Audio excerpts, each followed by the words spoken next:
Sir, தம்பிதான் நான் சொன்னல மாப்பிள்ள. பையன் எப்படிப்பா? நல்ல பையனா?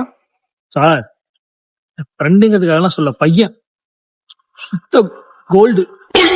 பையனுக்கு வழக்கு எதுவும் இருக்கா?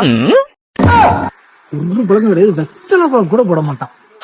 பெரியவங்களை பார்த்தா காலில் வந்து நமஸ்காரம் பண்ணிடுறான். பொண்ணுங்களை பார்த்தா குனிஞ்சதில் நிமிர மாட்டான். ஜென்கிட்ல இப்படி ஒரு அருமையான குழந்தை உங்களுக்கு. இதெல்லாம் சரிதான். இந்த காலத்துல எந்த பசங்க நம்ப முடிய மாட்டேங்குது. பையனோட போனை கொஞ்சம் செக் பண்ணும். போனை வாங்கி கொடுப்பா. டேய், என்னடா போனை கேக்குறாங்க? நானும் லவ் கிட்டே படம் பார்த்துருக்கேன். ஓகே, கிளியர் தான்.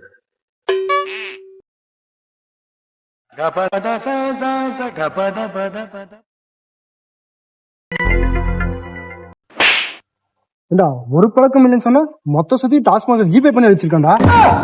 குடிகாரன்டா. நொடியிலதான் எனக்கு சித்தம் கலங்கிருச்சே.